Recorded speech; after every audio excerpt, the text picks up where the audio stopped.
Next, book 9 section 1 में जो कोई भी अनफेयरली एक्ट करता है वह यूनिवर्स के लिए भी डिसरेस्पेक्टफुल हो रहा है। इसका सीधा सा मतलब है कि यूनिवर्स ने सभी थिंकिंग क्रिएचर्स को सिचुएशन के हिसाब से एक दूसरे की हेल्प करने के लिए बनाया है, न कि एक दूसरे को हर्ट करने के लिए।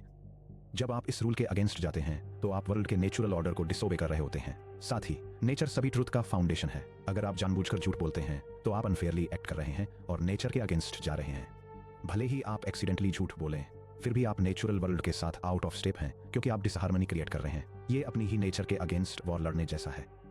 यूनिवर्स ने हमें ट्रुथ को फाइंड करने की एबिलिटी दी है, लेकिन अगर हम इस गिफ्ट को नेग्लेक्ट करते हैं तो हम यही नहीं बता पाएंगे कि क्या सच है और क्या झूठ। सिंपली पुट, प्लेजर को एकमात्र अच्छी चीज मानकर उसके पीछे भागना और पेन को एकमात्र बुरी चीज मानकर उससे दूर भागना भी नेचर के लिए डिसरेस्पेक्टफुल है। ऐसा करने से लोग कंप्लेन करते हैं कि यूनिवर्स अनफेयर है। फॉर एग्जाम्पल, वे तब कंप्लेन कर सकते हैं जब बुरे लोगों को प्लेजर एंजॉय करने को मिलते हैं या जब अच्छे लोगों को पेनफुल टाइम्स से सफर करना पड़ता है। अगर आप पेन से डरते हैं तो आप उन चीजों से डर रहे हैं जो वर्ल्ड में नेचुरली होनी ही है। साथ ही अगर आप प्लेजर को बहुत ज्यादा चेस करते हैं तो आप अपनी चाहत को पाने के लिए अनफेयर चीजें करेंगे। नेचर प्लेजर और पेन, लाइफ और डेथ और ऑनर और डिसऑनर को लाइफ के इक्वल पार्ट्स की तरह ट्रीट करती है। अच्छी तरह से जीने के लिए हमें भी उन्हें उसी बैलेंस के साथ ट्रीट करना चाहिए। इसका सीधा सा मतलब है कि ये इवेंट्स यूनिवर्स के एंशिएंट प्लान के पार्ट के रूप में नेचुरली होते हैं, जिसने डिजाइन किया था कि कैसे सब कुछ समय के साथ ग्रो करेगा और चेंज होगा। नेक्स्ट, सेक्शन 2 में जीने का सबसे हैप्पीएस्ट तरीका इस वर्ल्ड को झूठ, फेक बिहेवियर, ग्रीड और प्राइड से पूरी तरह फ्री होकर छोड़ना है। लेकिन अगर आप एक परफेक्ट लाइफ नहीं जी सकते तो इस वर्ल्ड को छोड़ना अभी भी एक कंफर्ट है, क्योंकि आप इन बैड हैबिट्स से थक चुके हैं, न कि उन्हें प्रैक्टिस करते रहने के लिए और ज्यादा जीने की चाहत रखते हैं। इजी वर्ड्स में, आपको एक करप्टेड माइंड से वैसे ही दूर भागना चाहिए जैसे आप किसी डेडली प्लेग से दूर भागेंगे। एक फिजिकल प्लेग केवल आपकी बॉडी को हार्म पहुंचा सकता है, लेकिन एक करप्टेड माइंड आपके रीजन और आपकी ट्रू ह्यूमैनिटी को डिस्ट्रॉय कर देता है। नेक्स्ट, सेक्शन 3 में आपको डेथ को एंगर या प्राइड के साथ नहीं देखना चाहिए। इसके बजाय इसे लाइफ के एक नेचुरल पार्ट की तरह एक्सेप्ट करें। फॉर एग्जाम्पल, जैसे जब एक बच्चा बड़ा होकर यंग मैन बनता है, उसके पहले दांत आते हैं, दाढ़ी बढ़ती है और फाइनली उसके बाल ग्रे हो जाते हैं, वैसे ही मरना भी एक नेचुरल चेंज है जो अपने सीजन में होता है। एक वाइज पर्सन डेथ का पेशेंटली वेट करता है, ठीक वैसे ही जैसे एक पेरेंट बेबी के बोर्न होने का वेट करता है। साथ ही अगर आप डेथ से कम डरने का एक सिंपल तरीका चाहते हैं तो उस वर्ल्ड के बारे में सोचें जिसे आप पीछे छोड़ रहे हैं। आपको अब उन लोगों के साथ स्ट्रगल नहीं करना पड़ेगा जो आपकी वैल्यूज को शेयर नहीं करते हैं। जब तक आप यहाँ हैं, आपको उनके साथ काइंडनेस और पेशेंस के साथ बिहेव करना चाहिए, लेकिन ये रियलाइज करना कि अब आपको उनके डिफिकल्ट एटीट्यूड से क्लैश नहीं करना पड़ेगा, लाइफ को लेट गो करना इजी बना सकता है। नेक्स्ट, सेक्शन 4 में जो कोई भी कुछ गलत करता है वह केवल खुद को हार्म पहुंचा रहा है। जब आप दूसरों के साथ अनफेयर होते हैं तो आप अपने खुद के कैरेक्टर को खराब करते हैं। इसका मतलब यह है कि आप न केवल कुछ बुरा करके अनफेयर हो सकते हैं, बल्कि तब भी अनफेयर हो सकते हैं जब आपको हेल्प करनी चाहिए और आपने कुछ नहीं किया। नेक्स्ट, सेक्शन 5 में आपने इनफ कर लिया है अगर आपके करंट थॉट्स ट्रू हैं, आपके करंट एक्शंस काइंड हैं और आपके साथ जो कुछ भी होता है उससे आप हैप्पी हैं। नेक्स्ट, सेक्शन 6 में आपको वाइल्ड इमेजिनेशंस को क्लियर कर देना चाहिए। एक्ट करने से पहले सोचना चाहिए, अपनी डिजायर्स को कंट्रोल करना चाहिए और अपने माइंड को खुद के कंट्रोल में रखना चाहिए। नेक्स्ट, सेक्शन 7 में बिना रीजन वाले सभी क्रिएचर्स एक कॉमन एनिमल सोल शेयर करते हैं और सभी थिंकिंग ह्यूमंस एक कॉमन वाइज सोल शेयर करते हैं। ये बिल्कुल वैसा ही है जैसे हमारे वॉक करने के लिए केवल एक अर्थ है, देखने के लिए एक लाइट है और ब्रीथ करने के लिए एक एयर है। सिंपली कहें तो नेचर में हर चीज उन चीजों के साथ ज्वाइन होना चाहती है जो उसके जैसी है। फॉर एग्जाम्पल, जैसे जब हैवी डर्ट अर्थ पर नीचे गिरती है, या जब वाटर एक साथ फ्लो होता है, या जब एयर स्काई में गैदर होती है। जब तक कोई चीज उन्हें ब्लॉक नहीं करती, वे नेचुरली यूनाइट होना चाहते हैं क्योंकि वे सेम नेचर शेयर करते हैं। इसका बस यही मतलब है कि सेम नेचर शेयर करने वाली चीजों को आसानी से अलग नहीं रखा जा सकता। फॉर एग्जाम्पल, जैसे आग हमेशा दूसरी आग से मिलने के लिए ऊपर की तरफ पहुंचती है, वैसे ही थिंकिंग माइंड वाला कोई भी क्रिएचर अपने जैसे दूसरों के साथ कनेक्ट होने की और भी ज्यादा डिजायर रखता है। इजी वर्ड्स में कहें तो किसी क्रिएचर का नेचर जितना हायर होगा, यूनाइट होने की उसकी डिजायर उतनी ही स्ट्रांग होगी। यहाँ तक कि बिना रीजन वाले एनिमल्स भी ग्रुप्स, फ्लॉक्स और फैमिलीज बनाते हैं क्योंकि वे एक बेसिक एनिमल सोल शेयर करते हैं। नेक्स्ट, थिंकिंग ह्यूमंस के बीच इस नेचुरल कनेक्शन ने कम्युनिटीज, फ्रेंडशिप्स, फैमिलीज और ट्रीटीज को क्रिएट किया। इसके अलावा यहाँ तक कि दूर के स्टार्स और प्लैनेट्स में भी एक दूसरे के साथ एक तरह की हार्मनी होती है। लेकिन सैडली थिंकिंग ह्यूमंस ही ऐसे अकेले क्रिएचर्स हैं जो इस नेचुरल लव को भूल गए हैं। हम ही अकेले हैं जो अलग रहने की कोशिश करते हैं, फिर भी नेचर अभी भी हमसे ज्यादा स्ट्रांग है। आपको कभी कोई ऐसा ह्यूमन बीइंग नहीं मिलेगा जो सच में पूरी तरह से अकेला रह सके। नेक्स्ट, सेक्शन 8 में यूनिवर्स की हर चीज, जिसमें ह्यूमंस और डिवाइन भी शामिल हैं, सही टाइम पर अपना खुद का फ्रूट प्रोड्यूस करती है। फॉर एग्जाम्पल, जैसे एक ग्रेपवाइन ग्रेप्स प्रोड्यूस करती है। सिंपली कहें तो हमारे थिंकिंग माइंड्स भी फ्रूट प्रोड्यूस करते हैं। ये फ्रूट दूसरों के लिए भी यूजफुल है और हमारे खुद के लिए भी अच्छा है। इसके अलावा रीजन नेचुरली एक पर्सन से दूसरे पर्सन में स्प्रेड होता है, ग्रो करता है और मल्टीप्लाई होता है। नेक्स्ट सेक्शन 9 में आपको या तो लोगों को ये सिखाना चाहिए कि वे कैसे बेहतर एक्ट करें या उन्हें पेशेंटली टॉलरेट करना सीखना चाहिए। इसका बस यही मतलब है कि आपको डिफिकल्ट लोगों से डील करने के लिए स्पेसिफिकली काइंडनेस का गिफ्ट दिया गया था। यहाँ तक कि गॉड्स भी उनके प्रति काइंड हैं। वे हेल्थ, वेल्थ और ऑनर जैसी चीज़ों में उनकी हेल्प करते हैं। आपको भी ऐसा ही करने की कोशिश करनी चाहिए क्योंकि कोई भी चीज़ आपको रोक नहीं रही है। नेक्स्ट सेक्शन 10 में अपने लिए सॉरी फील करते हुए काम न करें और दूसरों को अपने ऊपर पिटी फील कराने या आपको एडमायर करने की कोशिश न करने दें। इजी वर्ड्स में कहें तो आपका एकमात्र गोल ऐसे तरीकों से एक्ट करना या एक्ट न करने को चूज करना होना चाहिए जो सोसाइटी की हेल्प करें और दूसरों के लिए लव शो करें। नेक्स्ट सेक्शन 11 में आप आज अपनी सभी ट्रबल्स से एस्केप कर सकते हैं। सिंपली कहें तो आप अपनी सराउंडिंग्स को चेंज करके उनसे एस्केप नहीं करते बल्कि अपने खुद के थॉट्स को चेंज करके करते हैं। आपकी ट्रबल्स आपके बाहर नहीं रहती, वे आपके खुद के ओपिनियंस के अंदर रहती हैं और एक बार जब आप उन्हें अपने माइंड से क्लियर कर देते हैं तो आपको ट्रू पीस मिलेगी। नेक्स्ट सेक्शन 12 में जिन चीज़ों को हम हर रोज एक्सपीरियंस करते हैं वे बहुत ऑर्डिनरी होती हैं और ज़्यादा समय तक नहीं टिकती। इजी वर्ड्स में कहें तो वे टेम्परेरी और अक्सर अनइम्पॉर्टेंट होती हैं। जो लोग हमसे पहले जी चुके हैं और अब दफन हो चुके हैं वे भी बिल्कुल इस सेम एक्सपीरियंस से गुजरे थे, कुछ भी चेंज नहीं हुआ है। नेक्स्ट सेक्शन 3 में एक्सटर्नल चीज़ें हमें अपने आप अफेक्ट नहीं कर सकती, वे हमारे माइंड्स के बाहर रहती हैं, अपने बारे में कुछ नहीं जानती और कुछ नहीं कहती। इसका सीधा मतलब यह है कि ये हमारी अपनी अंडरस्टैंडिंग है जो यह डिसाइड करती है कि ये चीज़ें अच्छी हैं या बुरी। नेक्स्ट सेक्शन 14 में अच्छाई और बुराई हमारे एक्शंस में पाई जाती है, हमारे पैसिव फीलिंग्स में नहीं। सिंपली कहें तो एक अच्छे इंसान की पहचान इससे होती है कि वह दूसरों की हेल्प करने के लिए क्या करता है, न कि सिर्फ इससे कि वह क्या फील करता है। नेक्स्ट सेक्शन 15 में हवा में ऊपर फेंका गया पत्थर जब नीचे गिरता है तो उसे कोई नुकसान नहीं होता और जब वह ऊपर उठता है तो उसे कोई रिवॉर्ड नहीं मिलता। जैसे जब हम लाइफ में अप्स एंड डाउन्स एक्सपीरियंस करते हैं तो ये चेंजेस हमारी ट्रू वैल्यू को चेंज नहीं करते। नेक्स्ट सेक्शन 16 में आपको उन लोगों के माइंड्स को क्लोजली देखना चाहिए जिनके जजमेंट से आप डरते हैं। अगर आप देखेंगे कि वे सच में किस चीज़ को वैल्यू देते हैं और वे खुद को कैसे जज करते हैं तो आप अपने बारे में उनके ओपिनियंस की चिंता करना बंद कर देंगे।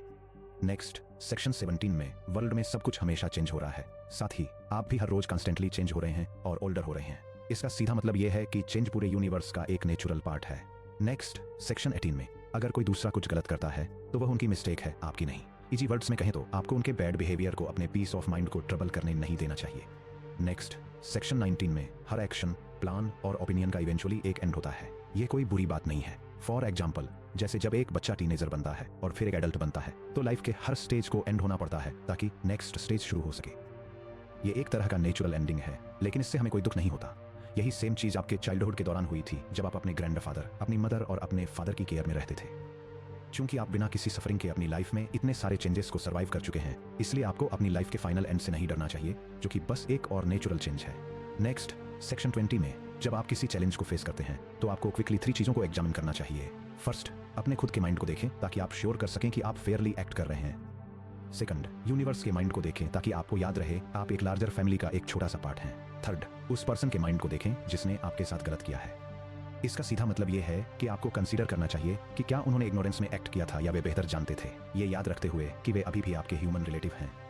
नेक्स्ट सेक्शन 21 में आपको एक कम्युनिटी का पार्ट बनने के लिए बनाया गया था। सिंपली कहें तो आपका हर एक्शन आपके आसपास के सभी लोगों की हेल्प करने वाला होना चाहिए।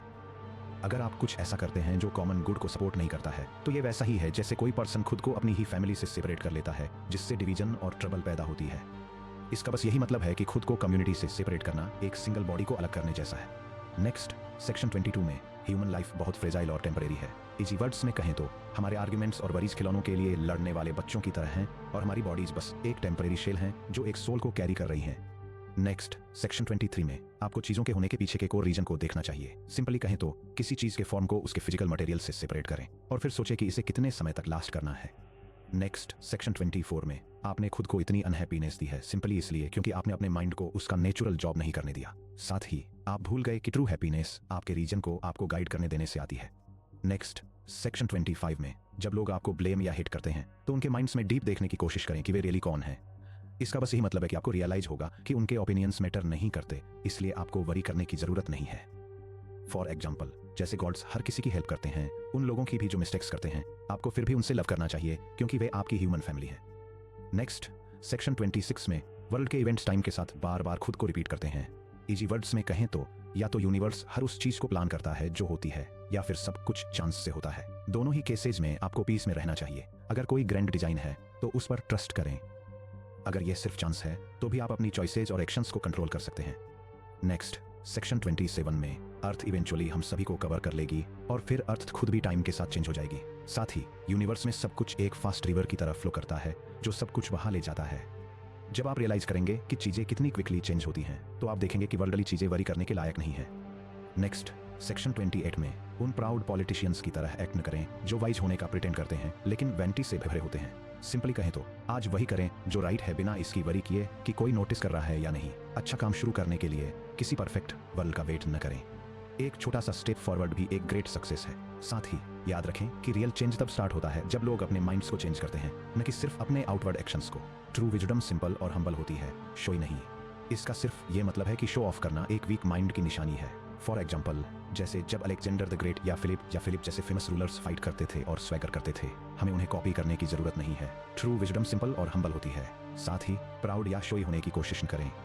नेक्स्ट, सेक्शन 29 में इमेजिन करें कि आप एक हाई प्लेस से नीचे वर्ल्ड को देख रहे हैं। आप लोगों की क्राउड रफ और काम सीज पर शिप्स और चीजों को बिगिन और एंड होते हुए देखेंगे। उन लोगों की लाइफ्स के बारे में सोचे जो बहुत पहले रहते थे, जो अभी रह रहे हैं और जो फ्यूचर में रहेंगे। इजी वर्ड्स में, बहुत से लोग आपका नाम नहीं जानते हैं और जो आज आपकी प्रेज कर रहे हैं वे कल आपको क्रिटिसाइज कर सकते हैं। इसका सिर्फ ये मतलब है कि फेम और ऑनर के बारे में वरी करने की कोई जरूरत नहीं है। सिंपली कहें तो नेचर से आपको जो भी मिलता है उसे एक्सेप्ट करें और आप जो कुछ भी करते हैं उसमें जस्ट रिएक्ट करें। आपका ओनली गोल दूसरों की हेल्प करना होना चाहिए, जो एक ह्यूमन के रूप में आपकी नेचुरल ड्यूटी है। नेक्स्ट, सेक्शन 30 में आप उन बहुत सी चीज़ों को इजीली रिमूव कर सकते हैं जो आपको ट्रबल करती हैं। इसका सिर्फ ये मतलब है कि आपकी ट्रबल्स आपकी खुद की ओपिनियंस से आती हैं और इन ओपिनियंस को लेट गो करने से आपके माइंड को पीस और ब्रीथ करने के लिए रूम मिलेगा।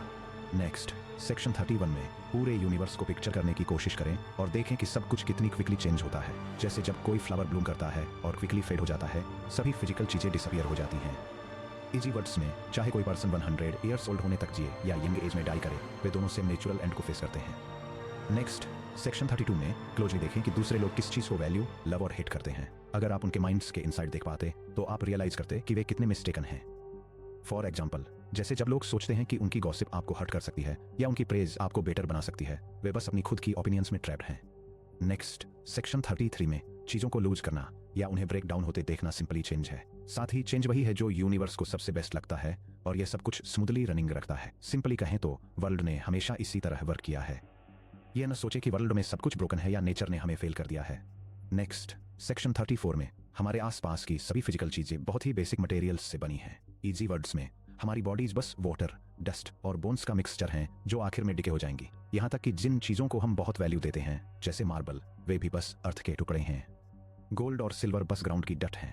फॉर एग्जाम्पल, जैसे जब कोई रॉयल क्लोथिंग पहनता है तो वह सच बस एक शेलफिश के ब्लड से डाई किए गए शीप के हेयर हैं। आपकी फिजिकल लाइफ भी बस हवा की एक टेम्परेरी ब्रीथ है जो वापस किसी कॉमन चीज में चेंज हो जाएगी।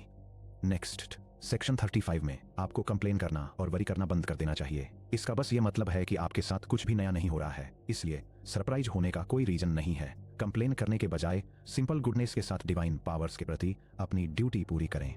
नेक्स्ट, सेक्शन 36 में वर्ल्ड के इवेंट्स को 100 ईयर्स तक देखना वैसा ही है जैसा उन्हें सिर्फ 3 ईयर्स के लिए देखना। सिंपली कहें तो टाइम लाइफ के नेचर को चेंज नहीं करता है। नेक्स्ट, सेक्शन 37 में अगर कोई को गलत करता है तो उसने सिर्फ खुद को हार्म पहुंचाया है, आपको नहीं। साथ ही यह भी पॉसिबल है कि उन्होंने एक्चुअल में कुछ भी गलत किया ही न हो। नेक्स्ट, सेक्शन 38 में या तो यूनिवर्स एक ग्रैंड प्लान से गाइडेड है जहां सब कुछ मिलकर वर्क करता है, या फिर सब कुछ बस टाइनी पार्टिकल्स का एक रैंडम कलेक्शन है जो डेथ के समय स्कैटर हो जाते हैं। इजी वर्ड्स में, चाहे कोई प्लान हो या बस रैंडम चांस, आपके पास अपने माइंड को ट्रबल करने का कोई रीजन नहीं है। नेक्स्ट, सेक्शन 39 में आपका माइंड और रैशनल सोल आपकी फिजिकल बॉडी की तरह डाई अड़के नहीं हो सकते। इसका बस ये मतलब है कि आपका माइंड शीप या काउच की तरह ग्रेज नहीं करता है और यह फिजिकल डेथ के सब्जेक्टेड नहीं है। नेक्स्ट, सेक्शन 40 में या तो गॉड्स हमारी हेल्प नहीं कर सकते या वे आपके माइंड को पीस दे सकते हैं। अगर वे हेल्प कर सकते हैं तो आपको एक्सटर्नल चीजों को पाने या उनसे बचने के लिए प्रेयर करने के बजाय फियर और डिजायर से फ्री होने की प्रेयर करनी चाहिए।